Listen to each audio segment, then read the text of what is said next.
Hello! Greetings, salutations, konnichiwa, and every other form of green across this vast, marvelous multiverse. I am Matsu Quinox.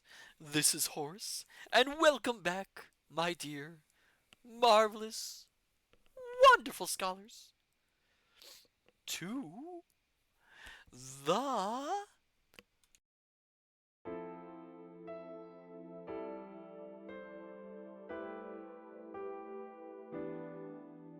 Wait, hold it. We already went through this. 1 second. Sorry about that. Study! Oh my goodness, that was a little bit of a technical difficulty, wasn't it? Oh, hello there. Excuse me. Ah. Hello there, Yumiko92. Congratulations on getting first. You win! Indeed. Oh my goodness gracious, just swallowed something. Ugh. Give me a second. Ah! Oh my goodness gracious, I swallowed something the wrong way. Julian20, yays! Yes, indeed, this is a time to celebrate. Private Maverick, hello there, Private Maverick. And hello there, Wayward Bard, and feel free to lurk if you need to.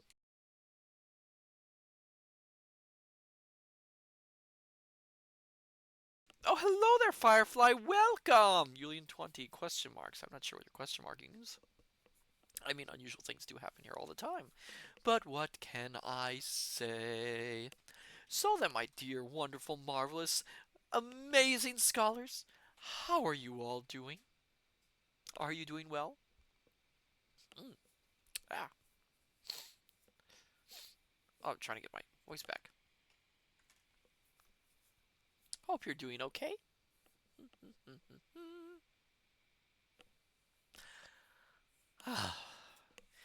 That's right. Yumiko, buenos noches, mi amigo. I don't speak Spanish, so unfortunately I can't answer back, but hello there, Yumiko. Welcome. Oh my goodness gracious. Oh, my voice is going already. Oh, it's been an okay time for myself and Horace. Nothing really to talk about. Oh my goodness, yesterday was a real mess though. Oh, I would tell you all about it, but oh my goodness gracious, it was just a nightmare.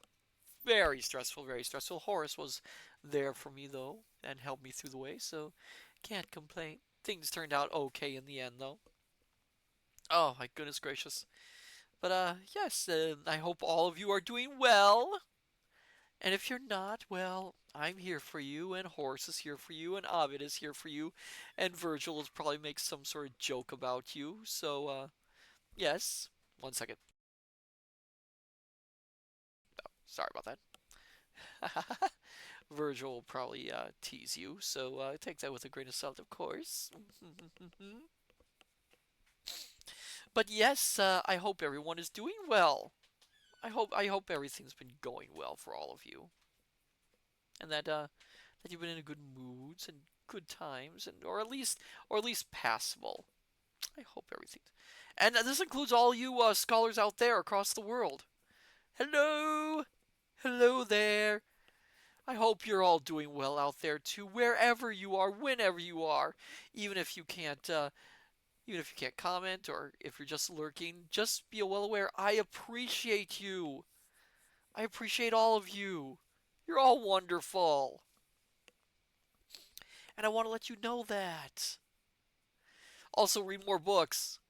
Books are great. Oh, I suppose I should talk about tonight. Where am I? Oh, hello there, hands. Hello there, hands of the ad god. Welcome. Good to have you here.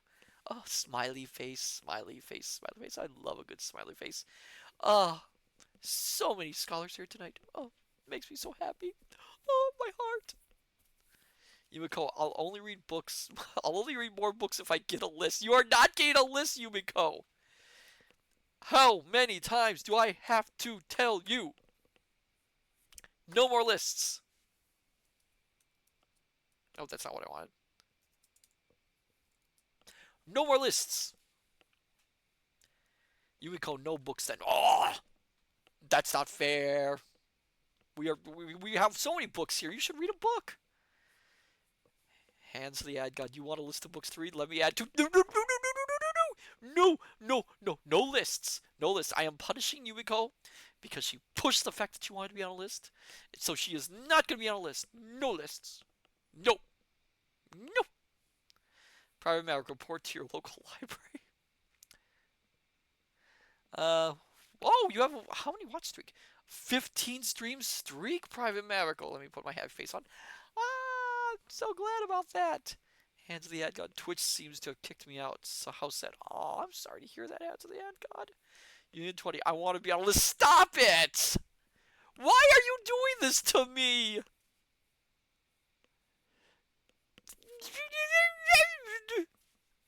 No, no more lists. No more lists. No more lists. No, no, no, no. No. You hit 20 sad face. No. I'm not going to put you on a list just because you put a sad face on me. The lists are done. Lists are all over. No, no, no, no, no. Oh my goodness. Hands the ad god. In any case, I think you should read the Kalevala to add to your lists of books. Hands the ad god. Oh, it is a different list. Yes, it is a different list they're talking about. I've been putting people on lists for people who speak puns and make jokes and displease me. And they're all on a list. I have a little list. I have a little list. I can't remember the rest of the song. I gotta check out the lyrics again to that song. Kalevala is on the way. Hands of the Ad God. It is on my list of things to read. Don't worry about that. I might read it maybe in November. Hands of the Odd God. I understand. Yes. Yes! We cannot, see, here's the story. Julian 20, Pirates of Penzance. It is not on Pirates of Penzance, Julian 20. I have a little list is from the Mikado. Hands of the Odd God. Oh, do not worry, I am not pestering you more. Oh, my goodness gracious, I hope not. I have a little list is from the Mikado, which is interesting because, the song is very similar to another song in the Mikado, which is, goodness gracious, what is it? A Most Splendid Mikado Am I think the name of the song is. And they almost cut out that latter song because it was so similar to I Have a Little List. But the cast begged them to keep it in because it's the Mikado's only singing part. Well, solo singing part. Goodness gracious. Oh my goodness gracious. Allergies. Julian 20, Gilbert and Sullivan. That is correct. It is Gilbert and Sullivan. Okay. Oh, I should talk about tonight. Tonight, my dear, marvelous, wonderful scholars, we are doing something a little different. We are reading some science fiction short stories.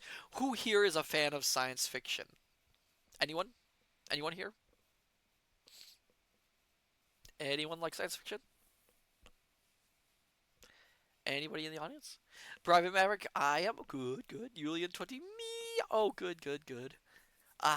So, yes, I'm a fan of science fiction as well. Firefly depends. Ooh, Firefly is very careful about this.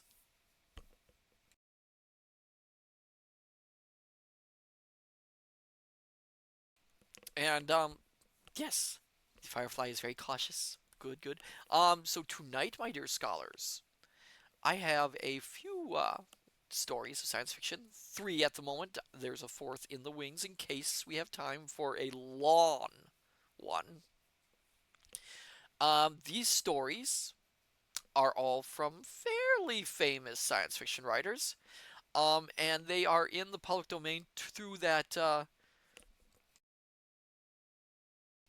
very interesting odd quirk that sometimes stories slip through the cracks and end up not being registered under copyright, which means they are technically in the public domain even if they are after a public domain year. Firefly LLO, there's a difference between general science-fi, fantasy science, and hardcore sci-fi. That is true, that is true.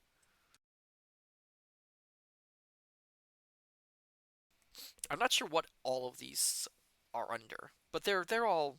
I searched quite a bit for some decent science fiction stories, mostly by length and mostly by name. I wanted to choose some ones that were by some famous writers,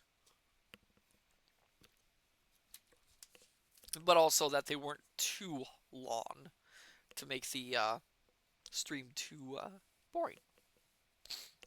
But yes, I have a few, and I'm kind of excited to read them. So, my dear scholars, shall we begin our journey into the world of science fiction? And you might get a discussion or two afterwards each story, maybe. Union 20 says des, des, des, des. What kind of word is des? Do you mean desu? Was that about des? Oh, des, like DESU, des, like that. I mean that's an honor. Oh, okay. Anyway, I should probably start. All right, my dear scholars, sit back, relax, have a hot or cold beverage of your liking, dim the lights, prepare your rocket ship, and let us begin our readings of a few science fiction short stories. Tonight's first story is from probably one of my all-time favorite science fiction authors. It's a short story. I mean, it's a very short story. And this one is entitled Writing Class by Robert Sheckley.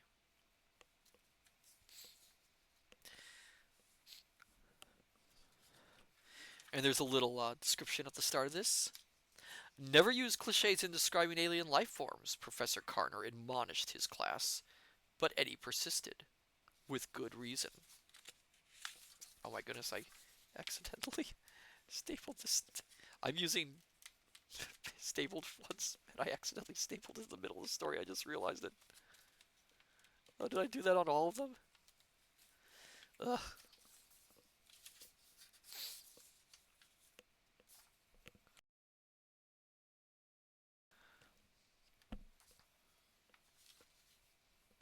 Again, Writing Class by Robert Sheckley. Eddie McDermott paused at the door, then caught his breath, and tiptoed into the classroom into his seat. Mort Edison, his best friend, looked at him reprovingly. The class had been in session for almost 15 minutes, and one just didn't come late to Professor Carner's lecture, especially on the first day. Eddie breathed easier as he saw that Professor Carner's back was to the class as he completed a diagram on the blackboard. Now then, Carner said, suppose you were writing about the Venusian Thanagurner, which, as you know, has 3 legs. How would you describe it? One of the students raised his hand. I'd call it a 3-legged monstrosity, spawned in the deepest hells of... No, Carner said quietly. That kind of writing might have been all right in the earliest days of our subject, but remember, you are no longer dealing with a simple, credulous audience. To achieve the proper effects nowadays, you must underplay. Understand? Underplay. Now, someone else.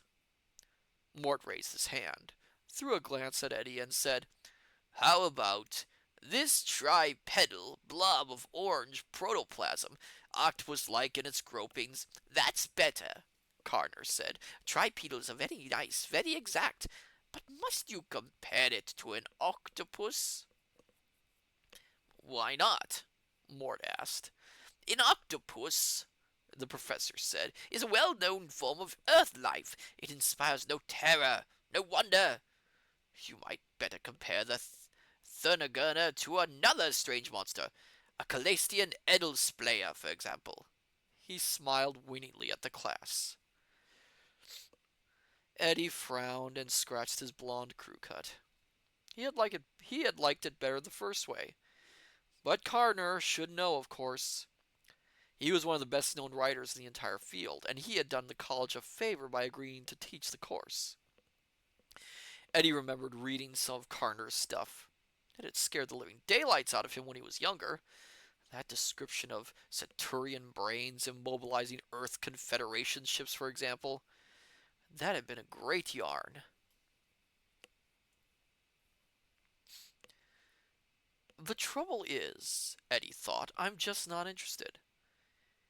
He had had serious doubts about this course. Actually, he had signed up only because Mort had insisted. Any questions at this point? Carter asked. One of the students, a serious looking fellow wearing black horn rimmed glasses, raised his hand. Supposing, he asked, suppose you were writing a story speculating on an interstellar combine formed with the purpose of taking over Earth. Would it be permissible for greater contrast to make Earth's enemies black-hearted villains? A political thinker, Eddie thought with a sneer. He glanced hopefully at the clock. It wouldn't be advisable. It wouldn't be advisable, Connor said casually on the corner of his desk. Sat casually on the corner of his desk. Sorry, my dear scholars. Make them human also. Show the reader that these aliens, whether they have one head or five, have emotions understandable to them. Let them feel joy and pain. Show them as being misguided. Pure evil in your characters has gone out of fashion. But could I make their leader pure evil? The young man asked, busily jotting down everything Carter had said. I suppose so, Connor said thoughtfully, but give him motivations also. By the way, in dealing with that sort of story, the panoramic kind, remember not to oversimplify the aliens' problems. If they amass an army of 20 million, all have to be fed. If the rulers of 50 scattered star systems meet in conclave, remember that different star systems have different languages, and different races have different nervous systems. Bear in mind also that there would be little logical reason for attacking Earth. The galaxy is filled with so many stars and planets. What is the necessity of fighting for one? The horn-rimmed fellow nodded dubiously, writing his notes with tremendous speed. Eddie stifled a yawn. He preferred to think of his villains as pure unadulterated evil. It made characterization so much easier, and he was getting tremendously bored. Carner answered questions. Oh, thank you for the raid, Mecha GM. Welcome, raiders. Oh my goodness. Ah, Mecha GM, hello there. Let me give you a shout out. Oh.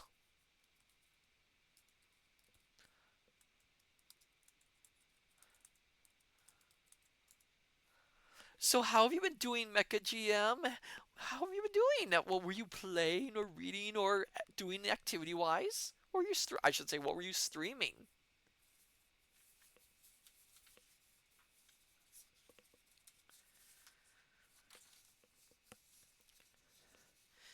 Oh, hello there, Dr. Zadium. Welcome. Late to class, I see. Mecha doing pretty well. Was playing Super Robot Wars 5. Ooh, sounds exciting. I've never played any of the Robot Wars games. I should really do that someday. But welcome all you dear raiders. I am Matsu Quinox, interdimensional omniversal librarian, streaming games on Monday and streaming I can't talk. Story readings on Thursday and doing a variety of streams. If you dear raiders have to lurk or have to raid and run, that's just fine. Just take, and if you're staying, well, take a seat and enjoy yourself. We are reading some short science fiction tonight. Well, short is the chosen word. Right now, we are towards the end of a short story by Robert Sheckley called Writing Class. A young man is taking a writing class, and he seems rather dubious about all the descriptions of alien monsters and the like. Mecha GM, yeah, I have to go make dinner. Have a great rest of the evening. Oh, thank you for raiding, Mecha. Take care. Have a good dinner. Excuse me. Where was I saying? I'll start at the beginning of the page.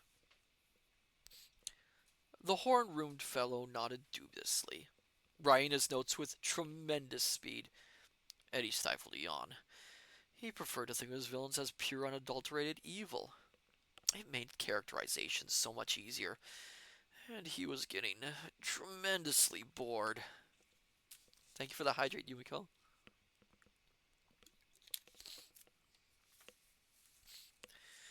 Carter answered questions for the next half hour. He told them not to describe Venus as a jungle-choked green hell. Never, never to call the moon pockmarked, smallpox-pitted, or scarred from centuries of meteoric bombardment. All this has been said, he explained, millions of times. Do not use cliches. He went on to explain that the red spot of Jupiter need not be called a malevolent red eye, that Saturn's rings don't necessarily resemble a halo, and that the inhabitants of Venus are not Venetians. All common errors, he said. I want 1,000 words from each of you next time. I suggest that you choose a planet and write a fresh study of it, avoiding with care all the cliches I mentioned. Class dismissed. Well, what'd you think? Moore asked Eddie in the hall. Isn't he great? I mean, he really knows. I'm dropping out of the class, Eddie said, making up his mind. What? Why? Well, Eddie said, there's no reason why I shouldn't call the red spot on Jupiter malevolent red eye. I put that in a story last month and it sounded good. And that Venetian Theragerner, I think it's a monstrosity, and I'm going to write about it that way. He paused, and his face hardened with conviction. But the real reason, well, I'm just not interested in journalism. I'm dropping Carner's course in fact feature article writing because I want to write fiction.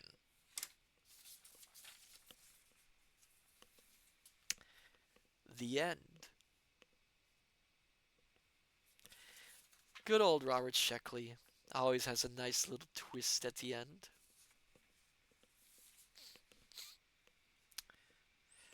Robert Sheckley, as a science fiction author, loved using satire, and his stories often had a bit of a humorous twist, although he could write very serious science fiction as well. Last science fiction short story stream we did, um, I actually read one of his most famous and most serious science fiction stories he wrote, which was Watchbird, which I found to be one of the most terrifying stories I have ever read. Um, but most of the time, yeah, a lot of his stories just they're very funny, but they always have a very knowing wink towards getting the point across. If you want to read more of his stories, I highly suggest two short stories of his. One is The Gun Without a Bang, which postulates the issue of operating a disintegration rifle and all the problems with that. And the other one is probably one of my most favorite stories, which is Skulking Permit, which is all about a long lost Earth colony comes in contact with Earth once again and has to adapt to the new norms of the planet. It's extremely funny and extremely biting satire. So if you can find those stories, I highly suggest you check them out. Skulking Permit, in fact, also has a radio adaptation on an old radio program called X-1, which you can find online in both the Internet Archive and on YouTube. Which, yeah, go check that story out. It is very, very funny.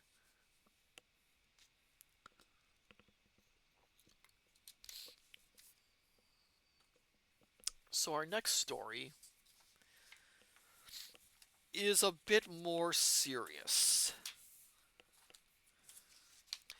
It was also written at a time when stories were very much, how do I put it, very gun-ho exploration type stories. But it's a very dark story. And the author who wrote it also wrote one of the darkest stories in all of the golden age of science fiction, which I will get to. Well, I won't read that story because that one isn't in the public domain, but I'll discuss that one with you. Okay. This next story is entitled The Nothing Equation. Little description at the top. The spaceships were miracles of power and precision. The men who manned them rich in endurance and courage. Every detail had been checked and double checked. Every detail except the nothing equation. The Nothing Equation by Tom Godwin.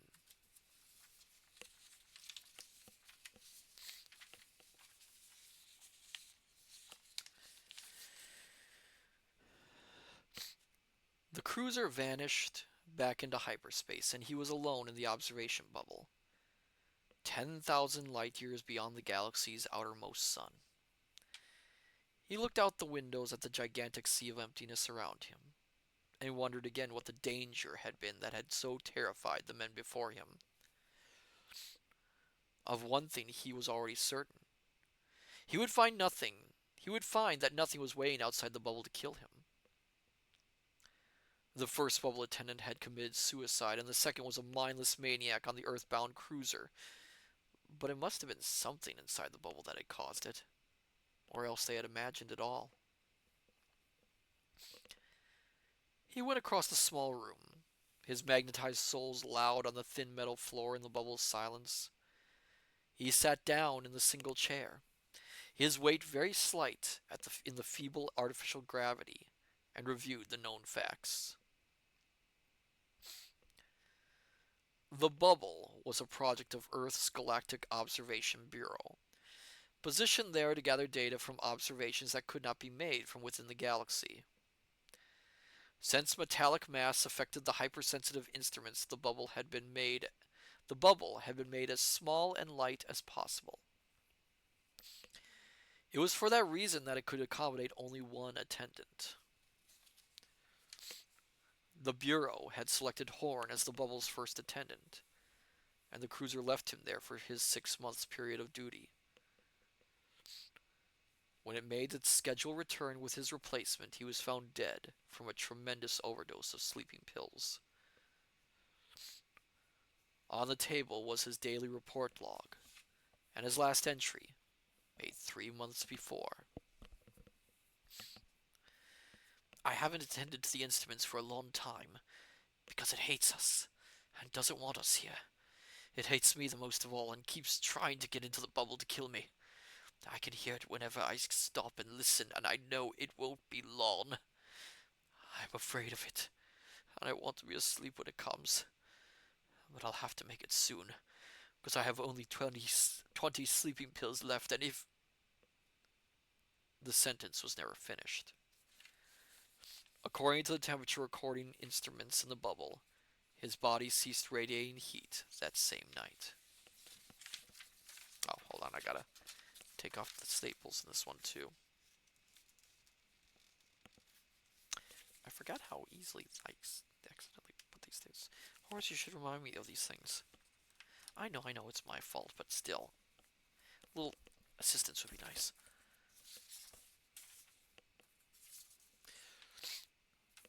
The bubble was cleaned, fumigated, and inspected inside and out. No sign of any inimicable, inimical entity or force could be found. Silverman was Horn's replacement. When the cruiser returned 6 months later, bringing him Green to be Silverman's replacement. Oh, sorry, misread that. Silverman was Horn's replacement. When the cruiser returned 6 months later, bringing him Green to be Silverman's replacement. Silverman was completely insane. He babbled about something that had been waiting outside the bubble to kill him. But his nearest to a rational statement was to say once, when asked for the 100th time what he had seen, "Nothing. You can't really see it, but you can feel it, watching you, and you hear it, trying to get in to kill you. One time, I bumped the wall and, for God's sake, take me away from it. Take me back to Earth." Then he had tried to hide under the captain's desk, and the ship's doctor had led him away. The bubble was minutely examined again, and the cruiser employed every detection device it possessed to search surrounding space for light years in all directions. Nothing was found. When it was time for the new replacement to be transferred to the bubble, he reported to Captain McDowell. "Everything is ready, Green," McDowell said. "You are the next one." His shaggy gray eyebrows met in a scowl. "It would be better if they would let me select the replacement instead of them." He flushed with a touch of resentment and said, "The Bureau found my intelligence and initiative of thought satisfactory." "I know the characteristics you don't need. What they ought to have is somebody like one of my engine room roustabouts. Too ignorant to get scared and too dumb to go nuts. Then we could get a sane report 6 months from now instead of the ravings of a maniac." "I suggest," he said stiffly, "that you reserve judgment until that time comes, sir." And that was all he knew about the danger, real or imaginary, that had driven two men into insanity. He would have 6 months in which to find the answer. 6 months minus. He looked at the chronometer and saw that 20 minutes had passed since he had left the cruiser. Somehow, it seemed much longer. He moved to light a cigarette, and his metal soles scraped the floor with the same startling loudness he had noticed before. The bubble was as silent as a tomb. It was now much larger than a tomb. A sphere 18 feet in diameter, made of thin sheet steel, and crisscrossed outside with narrow reinforcing girders to keep the internal air pressure from rupturing it. The floor under him was 6 feet up from the sphere's bottom, and the space beneath held the air regenerator and waste converter units, the storage batteries, and the food cabinets. The compartment in which he sat contained chair, table, a narrow cot, banks of dials, a remote control panel for operating instruments mounted outside the hull, a microfilm projector, and a pair of exerciser springs attached to one wall. That was all. There was no means of communication, since a hyperspace communicator would have affected the delicate instruments with its radiations. But there was a small microfilm library to go with the projector, so that he should be able to pass away the time pleasantly enough.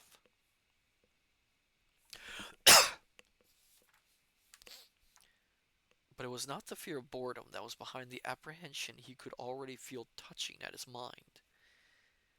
It had not been boredom that had turned Horn into a suicide, and Silverman into a...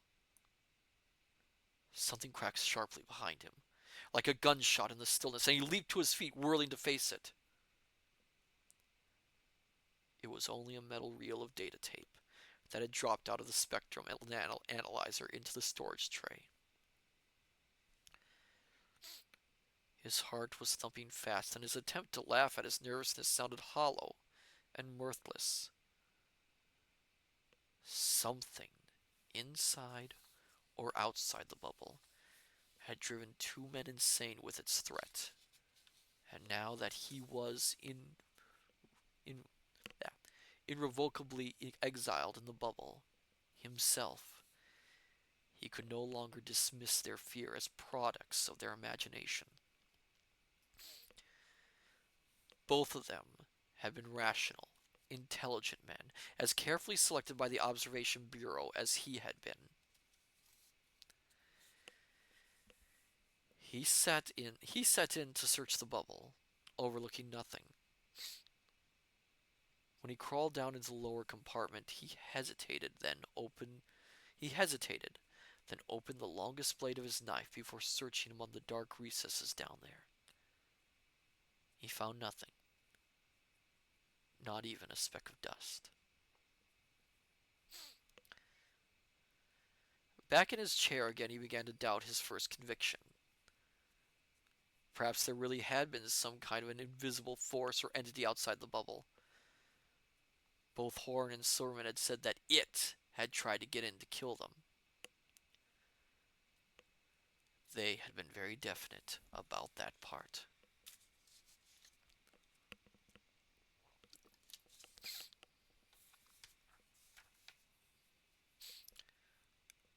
There were 6 windows around the bubble's walls, set there to enable the attendant to see all the outside mounted instruments and dials.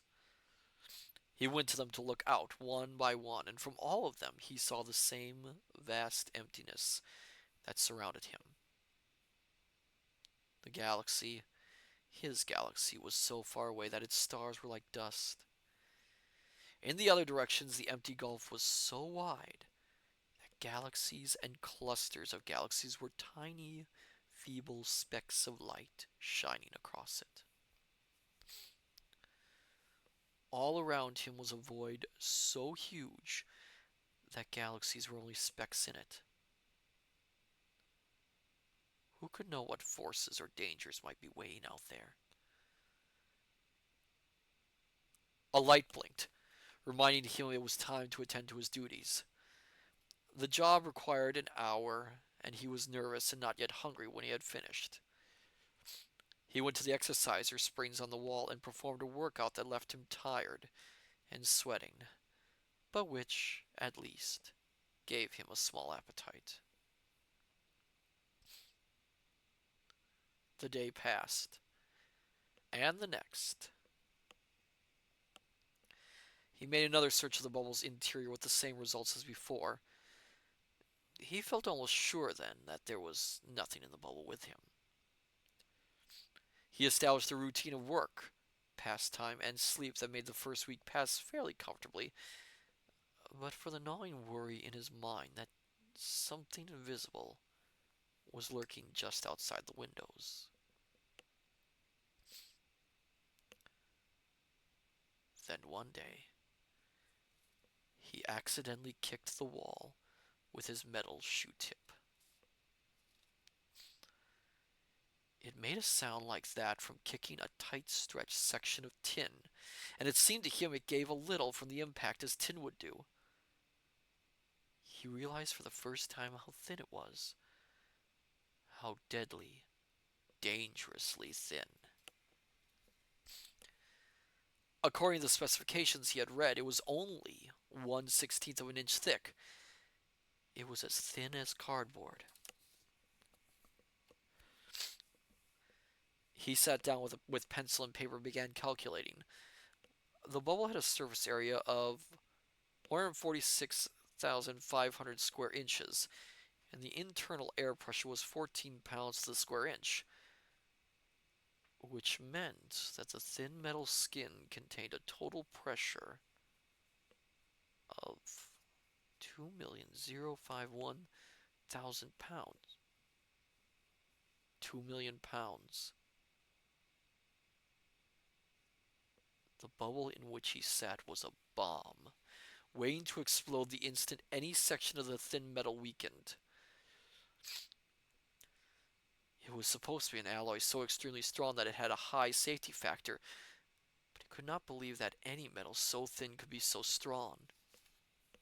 It was all right for engineers sitting safely on Earth to speak of high safety factors, but his life depended upon the fragile wall not cracking. It made a lot of difference. Excuse me. The next day, he thought he felt the hook to which the exerciser spring was attached. crack loose from where it was welded to the wall. He inspected the base of the hook closely, and there seemed to be a fine hairline fracture appearing around it. He held his ear to it, listening for any sound of a leak. It was not leaking yet, but it could commence doing so at any time. He looked out the windows at the illimitable void that was waiting to absorb his pitiful little supply of air, and he thought of the days he had hauled and jerked at the springs with all his strength, not realizing the damage he was doing. There was a sick feeling in his stomach for the rest of the day, and he returned again and again to examine the hairline around the hook.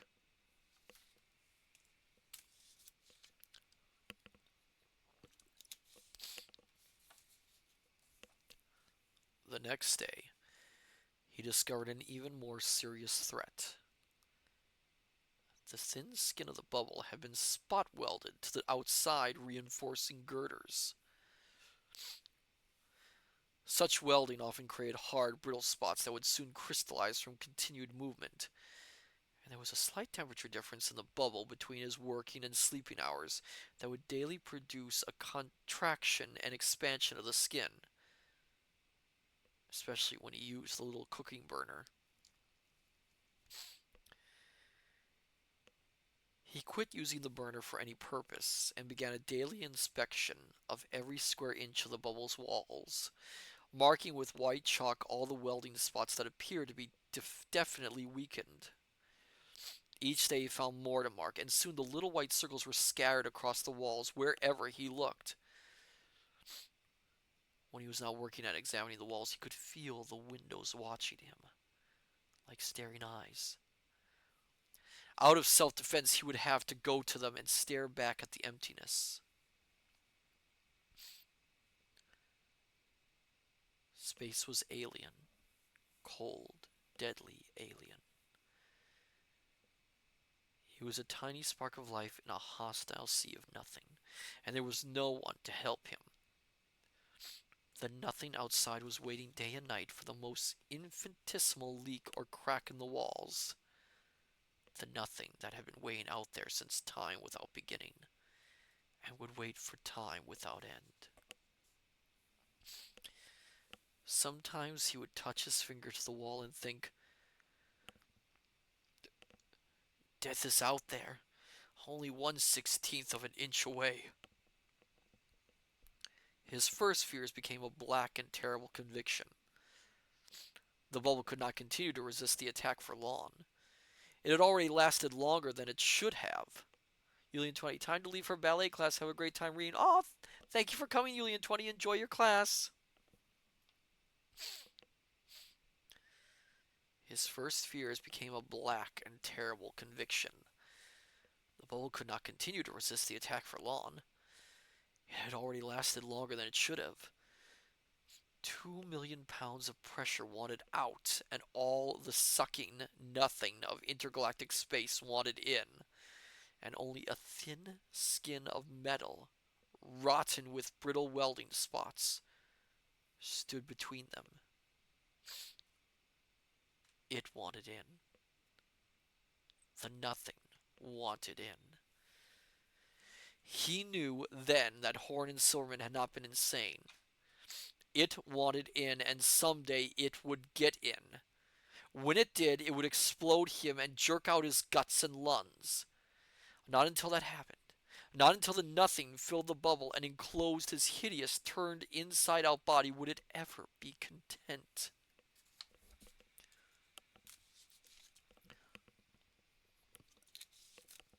Excuse me.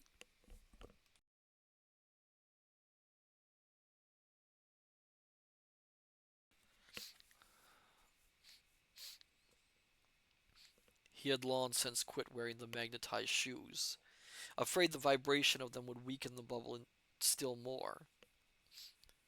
And he began noticing sections where the bubble did not seem to be perfectly concave, as though the rolling mill had pressed the metal too thin in places, and it was swelling out like an overinflated balloon.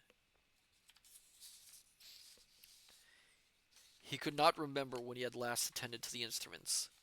Nothing was important but the danger that surrounded him. He knew the danger was rapidly increasing because whenever he pressed his ear to the wall, he could hear the almost inaudible tickings and vibrations as the bubble's skin contracted or expanded, and the nothing tapped and searched with its empty fingers for a flaw or crack that it could tear into a leak. But the windows were far the worst, with the nothing staring in at him day and night. There was no escape from it. He could feel it watching him, malignant and gloating, even when he hid his eyes in his hands. The time came when he could stand it no longer. The cot had a blanket, and he used that together with all his spare clothes to make a tent, stretching from the table to the first instrument panel.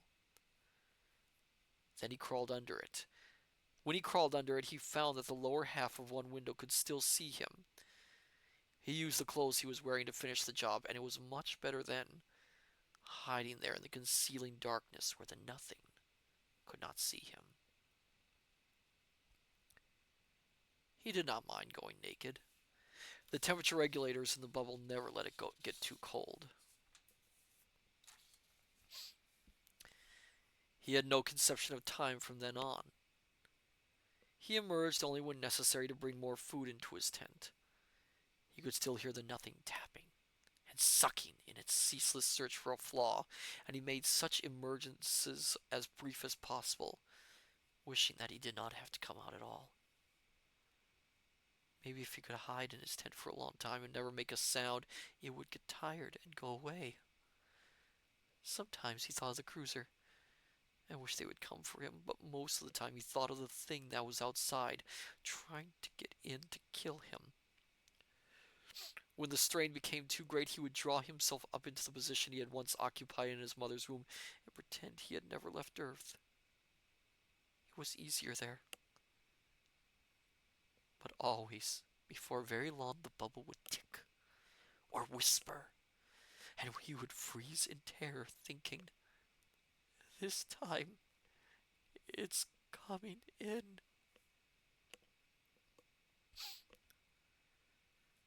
Then one day, suddenly, two men were peering under his tent at him. One of them said, "My God, again?" And he wondered what he meant. But they were very nice to him and helped him put on his clothes. Later in the cruiser, everything was hazy, and they kept asking him what he was afraid of. "What was it? What did you find?" He tried hard to think so he could explain it. It was nothing. "What were you and Horn and Silverman afraid of? What was it?" the voice demanded insistently. "I told you," he said. "Nothing." They stared at him, and the haziness cleared a little as he saw they did not understand. He wanted them to believe him because what he told them was so very true. "It wanted to kill us. Please, can't you believe me? It was waiting outside the bubble to kill us." But they kept staring, and he knew they didn't believe him. They didn't want to believe him. Everything turned hazy again, and he started to cry. He was glad when the doctor took his hand to lead him away.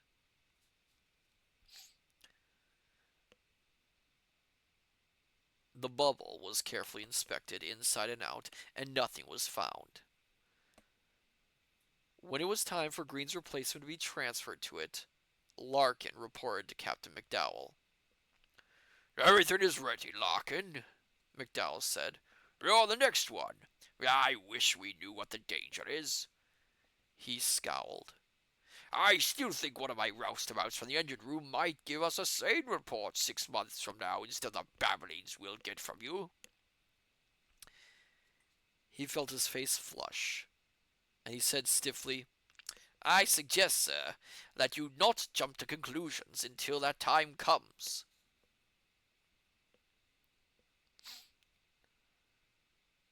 The cruiser vanished back into hyperspace, and he was alone inside the observation bubble, 10,000 light years beyond the galaxy's outermost sun. He looked out the windows at the gigantic sea of emptiness around him, and wondered again what the danger had been that had so terrified the men before him. Of one thing he was already certain. He would find that nothing was waiting outside the bubble to kill him. The end.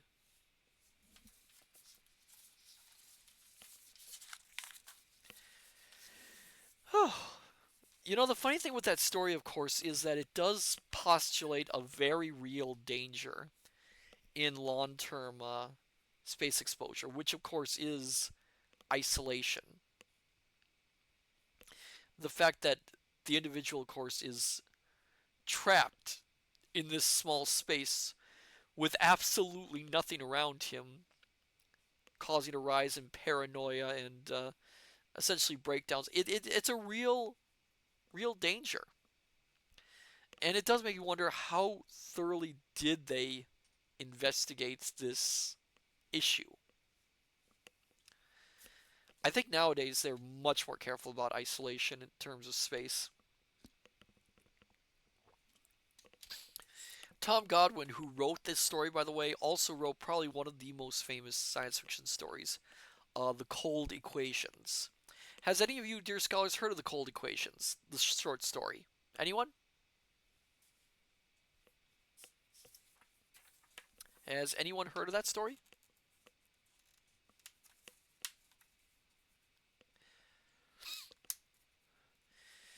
Private Maverick, don't think I have. Okay, okay. It's an older story. Dr. Zadium, only the title. Yes, the title is very famous. The Cold Equations. I won't spoil the story for you entirely. Um, it is a very dark, very stark manner of story. It's very much in the um, realm of the same style as the Nothing Equation. What was it? Yeah, the Nothing Equation. Very much postulates the difficulties that might happen in space and what happens when an unknown factor enters that.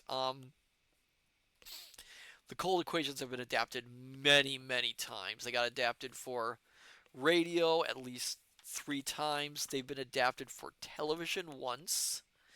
It was adapted for a program from the BBC called Out of the Unknown. Sadly, said episode is missing, but it is a very dark tale. If you can seek it out, do so. I mean, it is an interesting story, but if you get easily depressed, I suggest you avoid it because it is such a dark story and it does not have a happy ending. That's all I'll say. Okay, our next story, my dear scholars, actually comes from a very famous writer of both science fiction and horror. I'm sure many of you have at least read or seen something that he's been involved in. Ray Bradbury. How many of you here have heard of Ray Bradbury?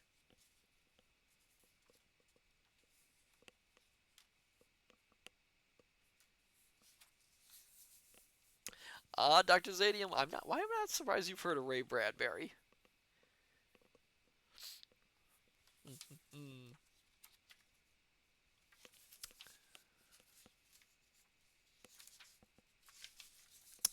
But yes, he's very famous. Fahrenheit 425, I think it was. Fahrenheit 425. He's written Something Wicked This Way Comes, Illustrated Man, Martian Chronicles, you name it, he's written it. But this story is one of, again, another fairly famous short story he wrote, um, entitled Zero Hour.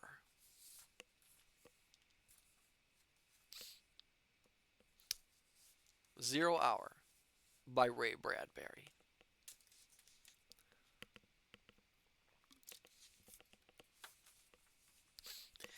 Oh, it was to be so jolly! What a game! Such excitement they hadn't known in years. The children catapulted this way and that across the green lawns, shouting at each other, holding hands, flying in circles, climbing trees, laughing. Overhead the rockets flew and beetle cars whispered by on the streets, but the children played on. Such fun! Such tumultuous joy! Such tumbling and hearty screaming! Mink ran into the house all dirt and sweat. For 7 years she was loud and strong and defiant. Her mother, Mrs. Morris, hardly saw her as she yanked out drawers and rattled pans and tools into a large sack. Heavens, Mink, what's going on? The most exciting game ever, gasped Mink, pink face. Stop and get your breath, said the mother. No, it's all right, gasped Mink. Okay, I take these things, Mom. Okay, I take these things, Mom. But don't dent them, said Mrs. Morris. Thank you, cried Mink, and boom, she was gone, like a rocket. Mrs. Morris surveyed the fleeing tot. What's the name of this game? Invasion, said Mink. The door slammed. In every yard on the street, children brought out knives and forks and pokers and old stovepipes and can openers. It was an interesting fact that this fury and bustle occurred only among the younger children. The older ones, those 10 years and more, disdained the affair and marched scornfully off on hikes or played a more dignified version of hide and seek on their own. Meanwhile, parents came and went in chromium beetles. Repairmen came to repair the vacuum elevators in houses, to fix fluttering television sets, or hammer upon stubborn food delivery tubes. The adult civilization passed and repassed the busy youngsters, jealous of the fierce energy of the wild tots, tolerantly amused at their flourishings, longing to join in themselves. This and this and this, said Mink, instructing the others with their assorted spoons and wrenches. Do that, and bring that over here. No, here, Ninny. Right, now get back while I fix this. Tun and Tee's face wrinkled in thought. Like this, see? Yay! Shouted the kids. 12-year-old Joseph Connors ran up. Go away, said Mink straight at him. I want to play, said Joseph. Can't, said Mink. Why not? You just make fun of us. Honest, I wouldn't. No, we know you. Go away, or we'll kick you. Another 12-year-old boy whirred by on little motor skates. Aye, Joe, come on. Let them sissies play. Joseph showed reluctance and a certain wistfulness. I want to play, he said. You're old, said Mink firmly. Not that old, said Joe sensibly. You'd only laugh and spoil the invasion. The boy on the motor skates made a rude lip noise. Come on, Joe, them and their fairies nuts. Joseph walked off slowly. He kept looking back, all down the block. Mink was already busy again. She made a kind of apparatus with her gathered equipment. She had appointed another little girl with a pad and pencil to take down notes in painful, slow scribbles. Their voices rose and fell in the warm sunlight.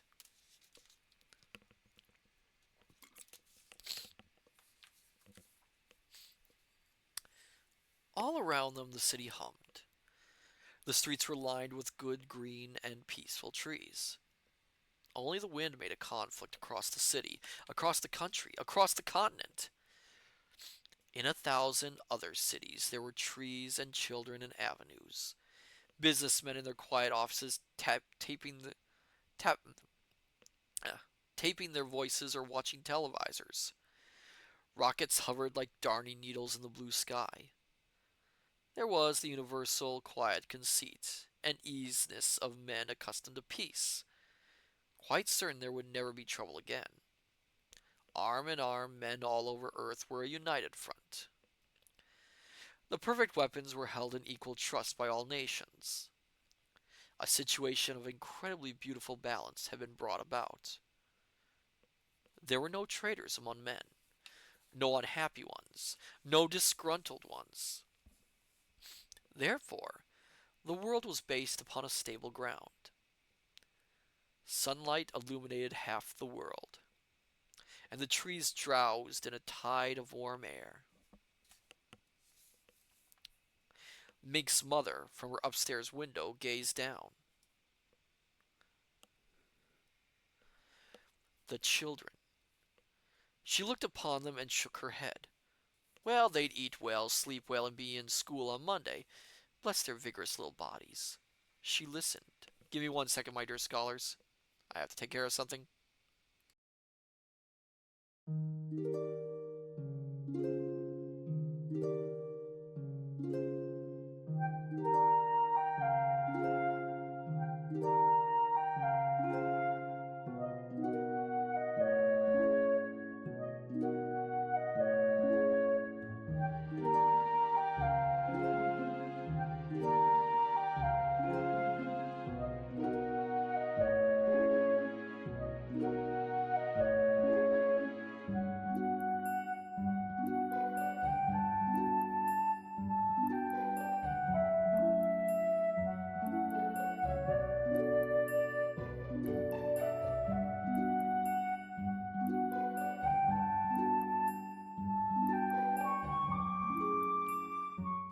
Sorry about that, my dear scholars. Something came up for a second there.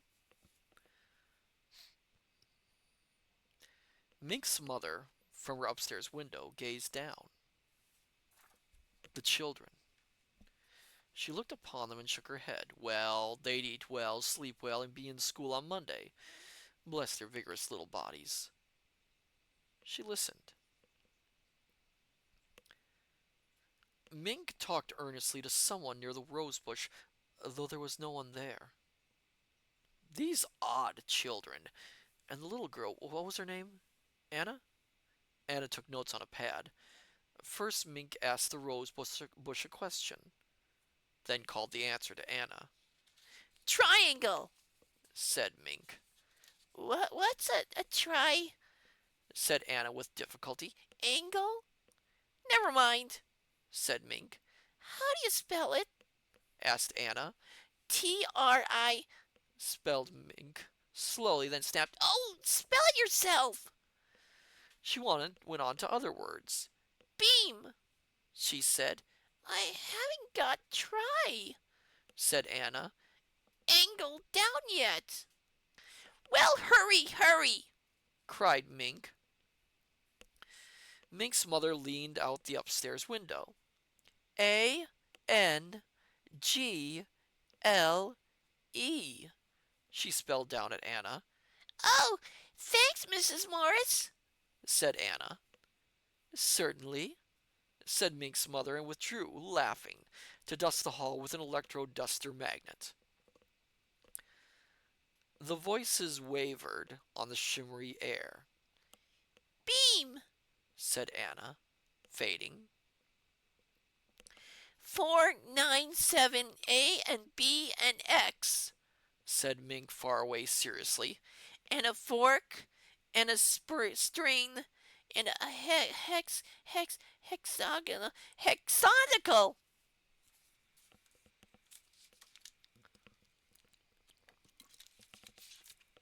At lunch, Mink gulped milk at one toss and was at the door.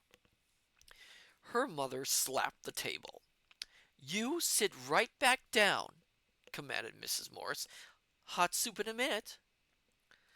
She poked a red button on the kitchen butler, and 10 seconds later something landed with a bump in the rubber receiver. Mrs. Morris opened it, took out a can with a pair of aluminum holders, unsealed it with a flick, and poured hot soup into a bowl. During all this, Mink fidgeted. Hurry, Mom! This is a matter of life and death! Ah! I was the same way at your age. Always life and death, I know. Mink banged away at the soup.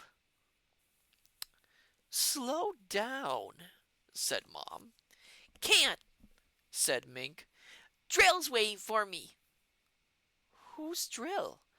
What a peculiar name, said Mom. You don't know him, said Mink. A new boy in the neighborhood? asked Mom. He's new, all right, said Mink. She started on her second bowl. Which one is Drill? asked Mom. he's around, said Mink evasively. You'll make fun. Everybody pokes fun. Gee darn. Is Drill shy? Yet, no, in a way. Gosh, Mom, I gotta run if we want to have the invasion. Who's invading what? Martians invading Earth. Well, not exactly Martians. They're, I don't know, from up. She pointed with her spoon. And inside? said Mom, touching Mink's feverish brow. Mink rebelled. You're laughing. You'll kill Drill and everybody. I didn't mean to, said Mom. Drill's a Martian? No, he's, well, maybe from Jupiter or Saturn or Venus. Anyway, he had a hard time. I imagine. Mrs. Morris hid her mouth behind her hand. They couldn't figure a way to attack Earth. We're impregnable, said Mom in mock seriousness. That's the word Drill used. That was the word, Mom. My. Drill's a brilliant little boy. 2-bit words. They couldn't figure a way to attack. Mom, Drill says in he says in order to make a good fight, you got to have a new way of surprising people. That way you win. He says you also you that he says also you got to have help from your enemy. A fifth column, said Mom. Yeah, that's what Jill said. And they couldn't figure a way to surprise Earth or get help. No wonder. We're pretty darn strong, laughed Mom, cleaning up. Mink sat there staring at the table, seeing what she was talking about. This voice is making it really hard. Ah. Until one day, whispered Mink melodramatically. they thought of children. Well, said Mrs. Morris brightly. And they thought of how grown-ups are so busy they never look under rose bushes or on lawns. Only for snails and fungus. And then there's something about dims.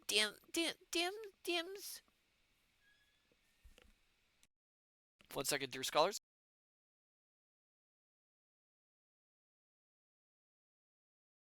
Sorry about that, I thought I heard something. Dims? Dimensions. Dimensions? 4 of them. And there's something about kids under 9 and imagination. It's real funny to hear Drill talk. Mrs. Morris was tired. Well, it must be funny. You're keeping Drill waiting now. It's getting late in the day, and if you want to have your invasion before your supper bath, you'd better jump. Do I have to take a bath? Growled Mink. You do? Why is it children hate water? No matter what age you live in, children hate water behind the ears. Drill says I won't have to take baths, said Mink. Oh, he does he? He told all the kids that no more baths, and we can stay up till 10 o'clock and go to two televised shows on Saturday instead of one. Well, Mr. Drill better mind his P's and Q's. I'll call up his mother and Mink went to the door. We're having trouble with guys like Pete Brith and Dale Jarrick. They're growing up. They make fun. They're worse than parents. They just won't believe in drill. They're so snooty 'cause they're growing up. You think they know better. They were little only a couple years ago. I hate 'em worse. We'll kill them first. Your father and I last? Drill says you're dangerous. Know why? 'Cause you don't believe in Martians. They're gonna let us run the world. Well, not just us, but the kids over the next block, too. I might be queen. She opened the door. Mom, Yes? what's logic? Logic? Why, dear, logic is knowing what things are true and not true, He mentioned that. said Mink. And what's impressionable? It took her a minute to say it. Why, it means. Her mother looked at the floor, laughing gently. It means to be a child, dear. Thanks for lunch. Mink ran out, then stuck her head back in. Mom, I'll be sure you won't be hurt much. Really. Well, thanks, said Mom. And slam went the door.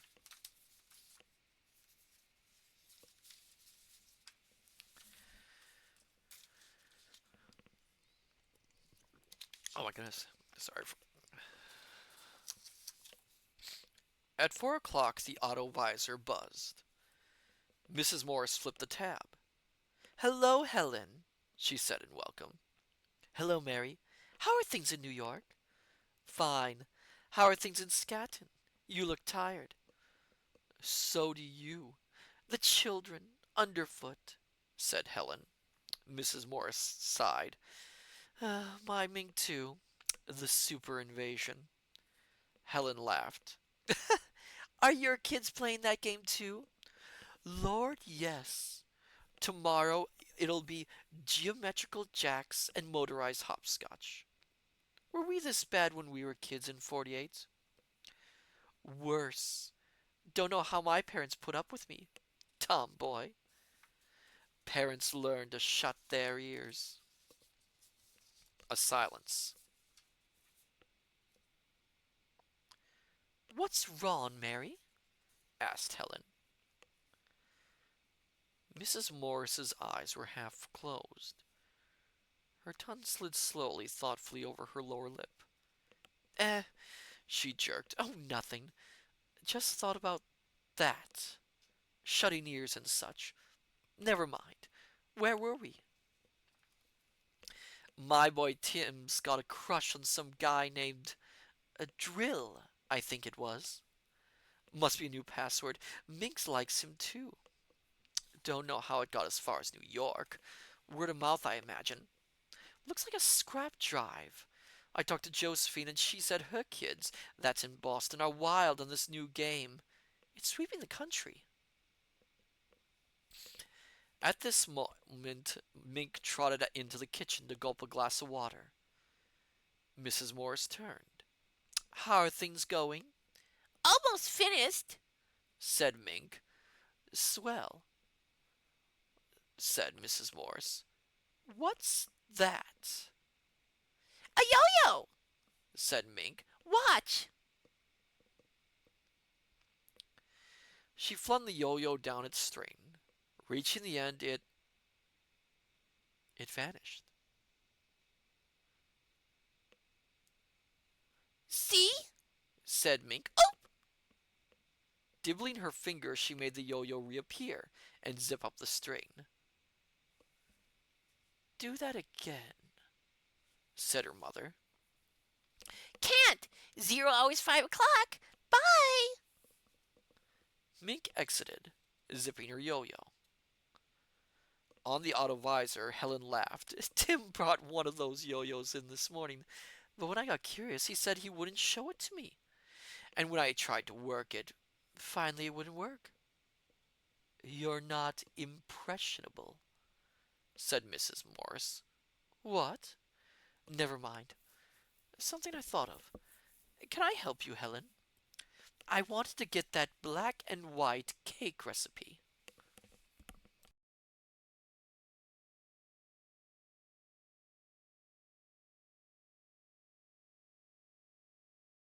Sorry, I had to get another drink of water.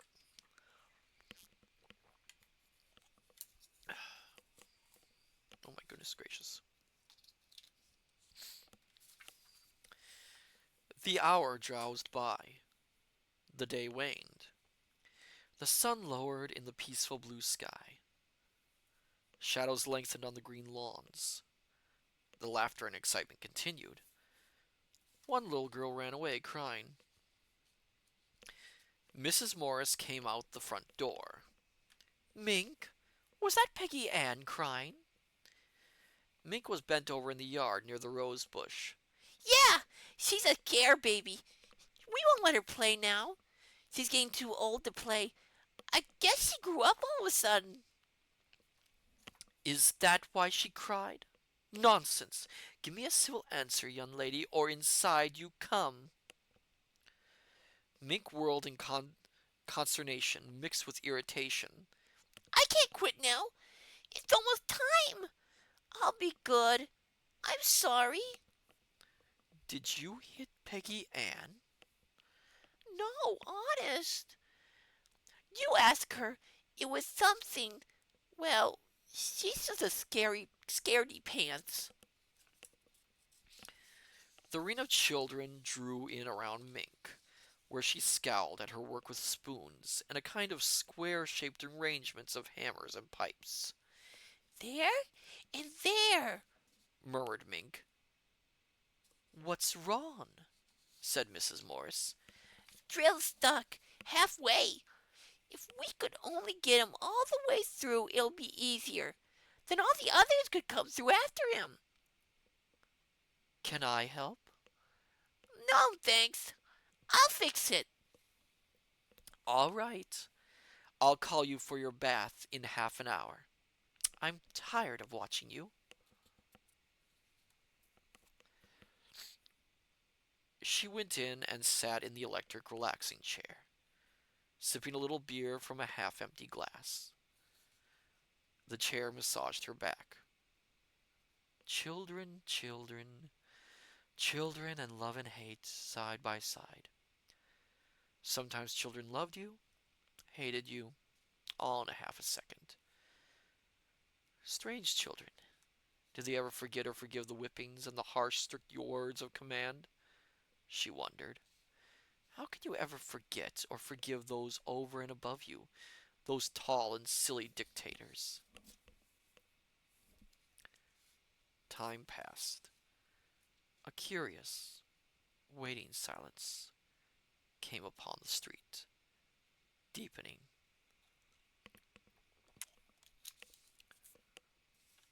5 o'clock. A clock sang softly somewhere in the house, in a quiet, musical voice. 5 o'clock, 5 o'clock, time's wasting, 5 o'clock, and purred away into silence. 0 hour. Mrs. Morris chuckled in her throat. 0 hour. A beetle car hummed into the driveway. Mr. Morris. Mrs. Morris smiled. Mr. Morris got out of the beetle, locked it, and called hello to Mink at her work. Mink ignored him. He laughed and stood for a moment watching the children in their business. Then he walked up the front steps. Hello, darling. Hello, Henry. He strained forward on the edge of the chair, listening. The children were silent. Too silent. He emptied his pipe, refilled it. Swell day. Makes you glad to be alive. Buzz! What's that? Asked Henry.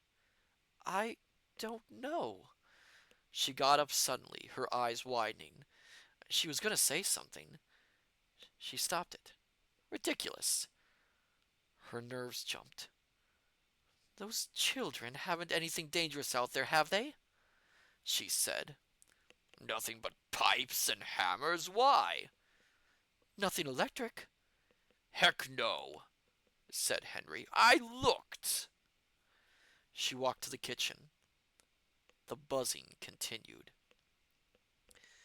Just the same, you'd better go tell them to quit. It's after 5. Tell them. Her eyes widened and narrowed. Tell them to put off their invasion until tomorrow. She laughed nervously. The buzzing grew louder. What are they up to? I better go look, all right. The explosion. The house shook with dull sound. There were other explosions in other yards on other streets. Involuntarily, Mrs. Morris screamed. Up this way! She cried senselessly, knowing no sense, no reason. Perhaps she saw something from the corner of her eyes. Perhaps she smelled a new odor, or heard a new noise. There was no time to argue with Henry to convince him. Let him think her insane. Yes, insane. Shrieking, she ran upstairs. He ran after her to see what she was up to. In the attic! She screamed. That's where it is!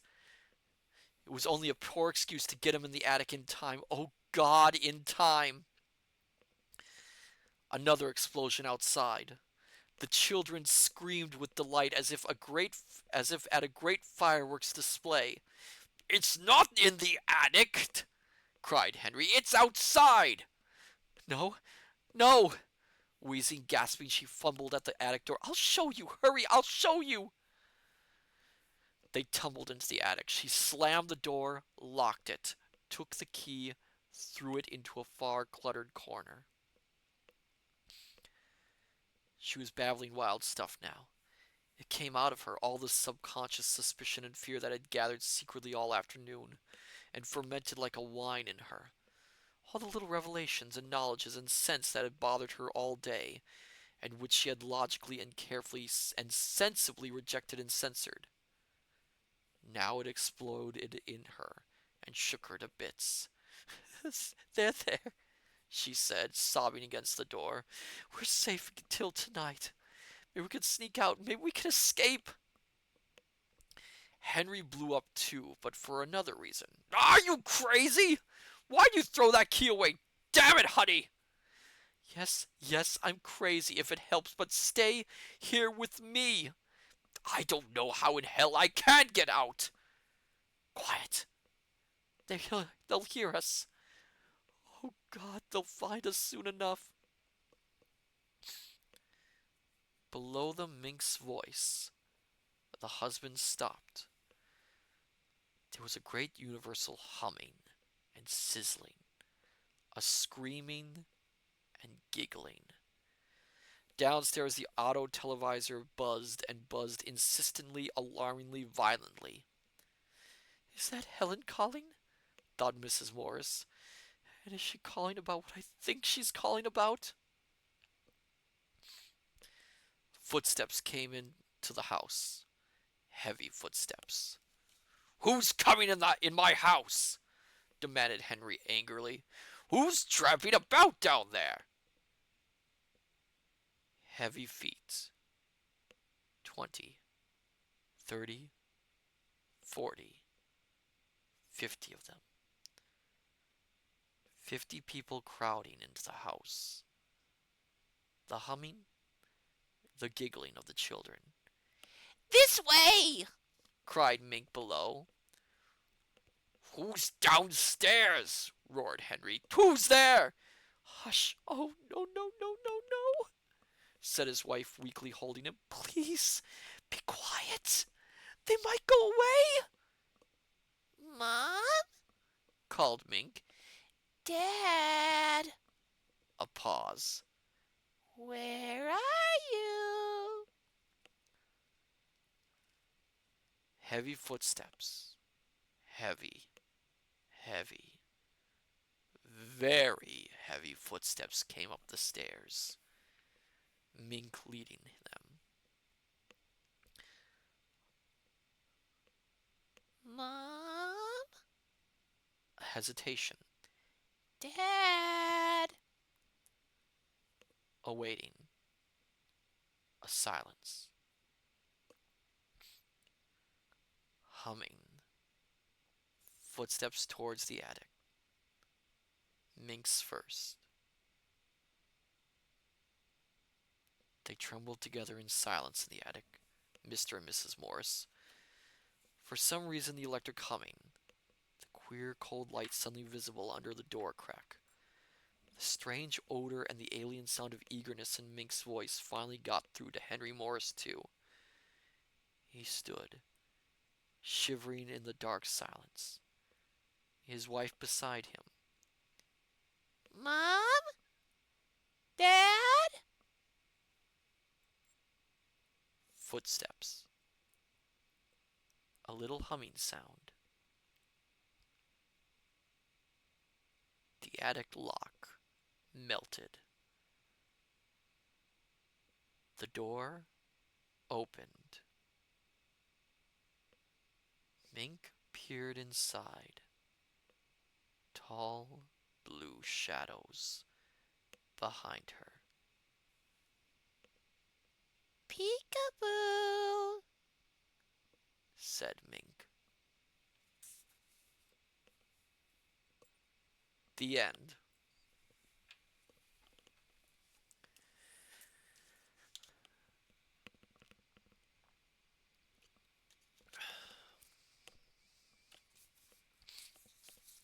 Zero Hour. Dr. Zay, dun dun dun. Zero Hour is another one of those pieces that has been adapted several times. I think it was adapted once on television for the Ray Bradbury Theater.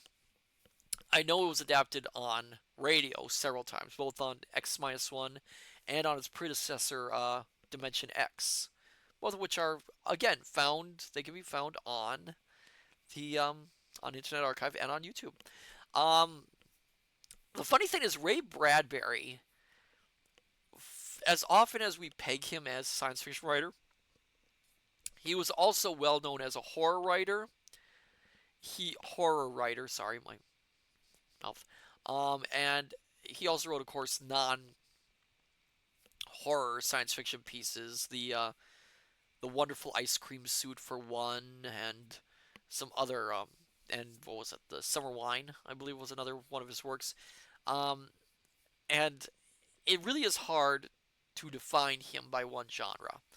But Zero Hour probably is one of his more extreme science fiction stories, which melds a lot of his horror writing with his science fiction works. Another one, if you want to check out a sort of science fiction story, which again marries his science fiction style with his horror style, is a story called Mars is Heaven.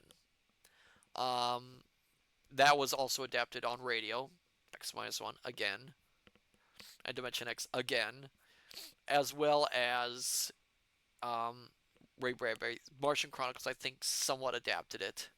It's considered part of the Martian Chronicles. And yeah, I think Ray Bradbury Theater adapted it as well.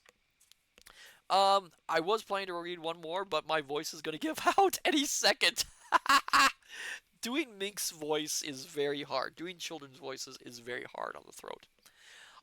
So I'm glad you could be here, all you wonderful scholars, for this reading.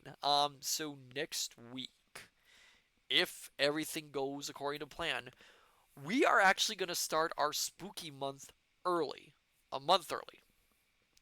So next Monday, I should say, I think we should start revisiting um, Amnesia, The Dark Descent. It's been a while since we played it. We always play it during the spooky holidays, so we'll be revisiting it.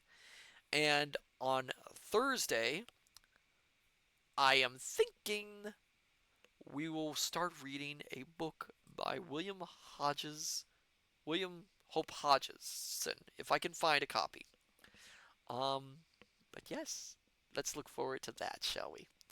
So then, let's see and that's if only if things go according to plan, my dear scholars. So let's see who we can raid tonight. Is anyone available? Um, so let's raid another reader. Jevanez is reading more Edwardian fiction, so I think that might be fun. A little change of pace from what we were reading. So then, my dear scholars, I say unto you, good evening, good morning, good afternoon. Till we meet again at the study, take care, and I shall see you next time. Till then, farewell and bye bye.